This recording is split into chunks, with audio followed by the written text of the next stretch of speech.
For many, choosing a monitor is usually something you only do after speccing up your new PC. Not wanting to sacrifice performance in your build is only natural, but buying a cheap monitor with the thought of upgrading it later very rarely works out for the best. How many of you watching this video are still using that cheap monitor 3 to 5 years on because it still works? Go on, own up in the comments below. If that's you, then did you get the best your setup could offer? To spell this out for you, the monitor is the most important part of your system. Everything you do on your PC is visualized through your monitor. It really doesn't matter how fast your system is if you can't get the benefit because your eyes can't see it. So in this video, we're going to go through some really important things that you should consider when you're choosing a monitor, and how choosing a monitor first can actually help you with the rest of your build. There are 3 general main types of panel that you can choose from: TN, IPS and VA, which we'll explain in more detail shortly. Different brands may have different names for their particular integration of the technology, so you may need to dig into the tech sheet for the one you're looking for if it's not clear. At scan.co.uk, we've displayed this information really easily for you. If you click on specifications once on a product page and look at panel type, you'll find the information clearly laid out there for you. The different panel types each have different advantages and disadvantages, and how much those show through is determined by the quality and therefore the cost of the panel. This is really important to know, as you could have, for example, someone who's had a bad experience on TN panel but a good one on IPS. But that could just be because they saw a bad TN panel versus a very good IPS panel. So it's always really important to check the reviews of a monitor to see that it meets your requirements before buying. So what's the main advantages and disadvantages of each panel? Let's take a look. Starting with TN panels, these tend to have the weakest viewing angles of the 3 technologies, especially when you move up or down. If you sat directly in front of your monitor at a desk, then viewing angle is generally not hugely important, as long as you can get in the sweet spot. So having some adjustability in the stand is helpful here. Contrast ratio tends to be up to about 1000 to 1, which compares with IPS but falls short of VA. Colour output can vary significantly depending on the quality of the panel, with the cheapest options using a 6-bit panel and the best offering 8-bit. TN also has the weakest colour gamut of the 3 technologies, often falling just short of the sRGB standard in the cheaper models. However, TN's biggest advantage is speed. It generally offers the fastest refresh rates and response times, making it the best choice for competitive gaming. It's the only technology that currently offers a 240Hz option.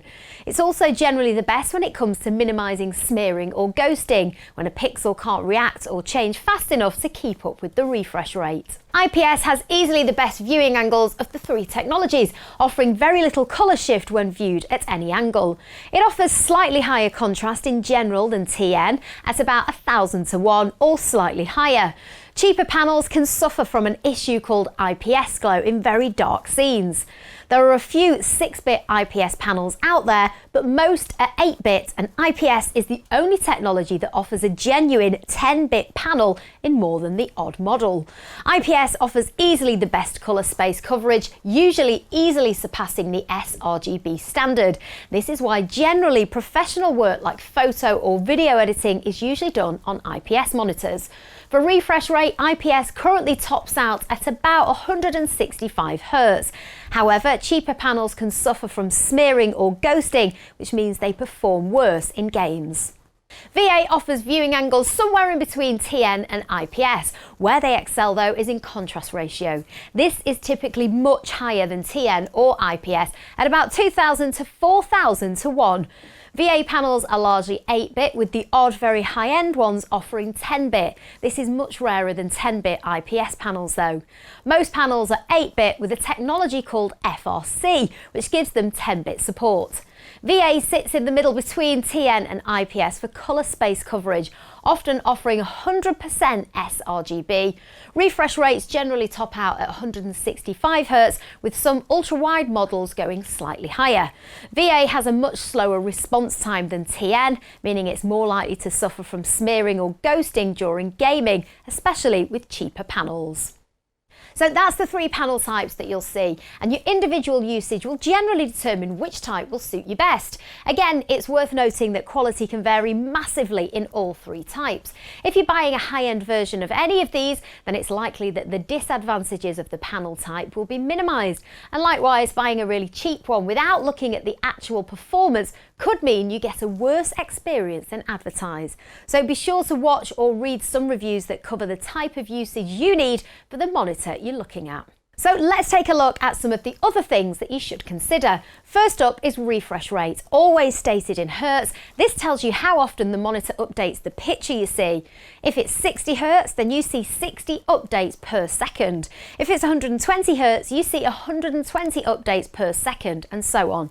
Now, you can't see each update, obviously, even as low as 24 hertz, which is what most movies play at.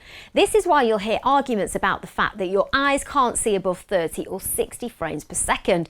And in one way, it's actually true.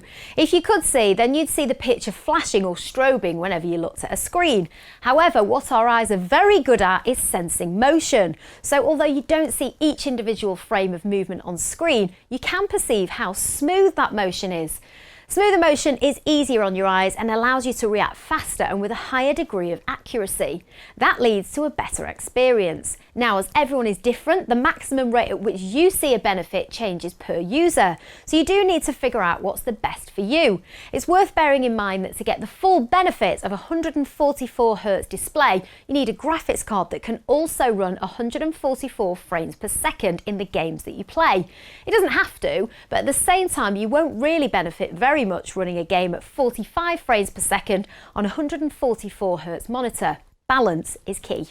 In the last few years, PCs have really pulled away from consoles, not just in terms of the graphical quality they produce, but also the frame rates they can output and the competitiveness they allow with much more accurate input methods, like a mouse versus a control pad.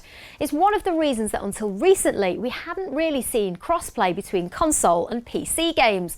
This did, however, bring up a new problem. If a graphics card produces 150 frames per second or more, and a monitor only updates 60 times per second, how do you choose which frames to show on the monitor? There's a lot more detail that we could go into on this, but to keep things simple for this video, we'll just look at the basics and what they mean for the user. Before Nvidia launched G-Sync, which was followed by AMD's FreeSync, the only 2 options a gamer had was to turn on or off an option called V-Sync. Neither option was ideal though. When off, users experienced something called screen tear, when 2 or more different frames from the graphics card are effectively shown at the same time on the monitor. It looks like this, and it's quite jarring when it's regularly happening in your game. It also gets worse the bigger the delta between the monitor refresh rate and the frames per second that the graphics card is producing. Turning V-Sync on was a way of getting rid of the screen tearing by adding a buffer that waits for a full frame from the graphics card to send to the monitor, effectively ignoring the ones it can't use, and then waits again until the monitor is ready for the next one. This, however, also has its issues in the form of stuttering when there isn't an even distribution of frames coming from the graphics card, and by adding an element of input lag that the user can feel.